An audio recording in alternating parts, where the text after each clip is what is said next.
Amansыңар келешек жаратқандары? Бар болуңуз эжеке. Отуруңуздар. Бүгүнкү маанайыңар кандай балдар?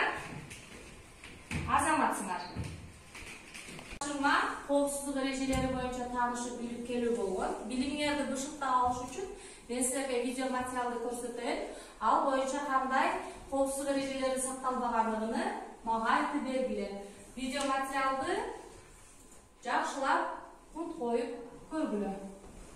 Өз оюңарды айта берсеңер болот. Жаңылай. Изоляцияланбаган өткөргүчтү ток булагына туташтырып жатат. Бул өтө кооптуу. Өтүлгөн темаларыбызды кайталап алыш үчүн силерге Google форма менен мен силерге тесттерди жөнөтөмүн, ссылкасы менен. Ал ссылкадан кирип, силер тесттерди белгилеп, мага жөнөтүп койгула.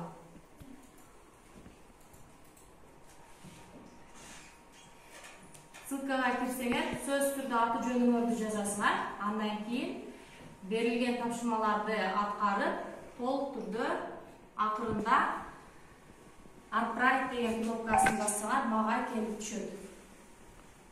Баштагы аткара бергиле. Толуу өлкө болгондуктан биз ошо президентибиз Садыр Жапаров тоолорго көңүл буруунун негизинде быйылкы жылды кандай деп жарыялады? Тоолорду өнүктүрүүнүн эң аралык жылы. Тоолорду өнүктүрүүнүн жылы катары жарыяланганын себеби Кыргызстандагы мөңгүлөр барган сайын бийиктигинин деңгээли төмөндөп бара жатат. Ошондуктан суубуз дагы азайып, гидроэлектростанцияларда суулардын бийик деңгээли төмөндөп бара жатат. Бул дегенибиз суунун кинетикалык энергиясынын аз болгонуна байланыштуу электр энергиясын өндүрүп алуу дагы бүгүнкү күндө проблемага учурап жаткандыгы анык. Бүгүн ошол тема менен байланыштырып, Кыргызстанда электр энергиясын өндүрүү деген теманы жазабыз. Ири дарыясында болсо, ири жана орто гидростанциялар колдонулат. Нарын дарыясында билесиңер, суунун потенциалы жогорку болгондуктан көп жерге гидроэлектростанцияларды курууга мүмкүнчүлүк түзүлгөн. Темабызды жалпылап алыш үчүн бизде байланышта энергетик инженер Абдурасулов Абдунур силер менен байланышка чыгып, төмөнкү суроолоруңарга жооп берет. Саламатсызбы? Биздин окуучулардын бере турган суроолору бар. Энергетика тармагында сиз ошол суроолорду пункт коюп жооп берип коюшуңузду суранабыз. Кимде суроосу бар? Азыркы күндөгү электр энергиясынын өндүрүүдөгү проблемалар. Азыркы күндөгү электр энергиясынын өндүрүүнүн проблемалары деп айттыңыз. Туурабы? Ооба. Туура. Жакшы суроо. Бүгүнкү күндө мындай туураларды берет.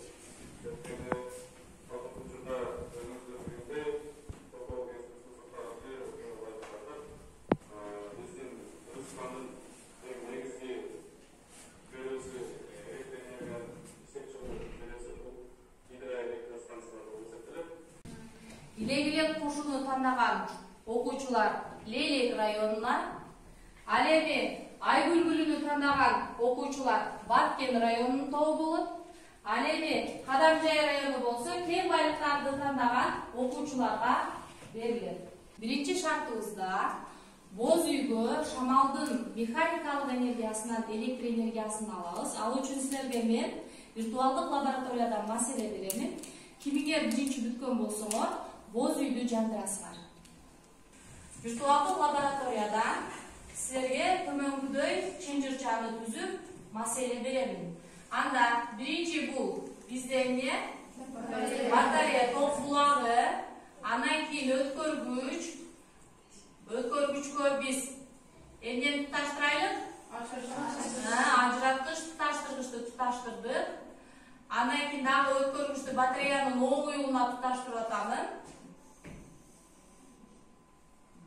Оң уюлуна туташтырып, буга электр лампочкасыны туташтырдым. Маселенин шартын биринчи бүткөн топ боз үйдүн электр энергиясын жандырууга болот. Биринчи болуп азаматсыңар кол жабыңар. Баткен району окуучулары аяктады. Экинчи болуп, кана чамданабыз балдар. Экинчи болуп Кадамжай районунун куруучулары аякташты. Азаматсыңар. Үчүнчү болуп Лейлек районунун куруучулары өз маселелерин аякташты. Экинчи шартыбыз боюнча айта кетип турган болсом, үйлөрүбүзгө күн батареяларынан, күндүн жылуулук жана жарык энергияларынан электр энергиясын алып алабыз. Ал үчүн мен силерге күн батареяларына чоңдуктарды беремин. Күн батареяларынын артында болсо бирдиктери бар. Ошол бирдиктерди чаттайсыңар. Легизге чаттайсыңар.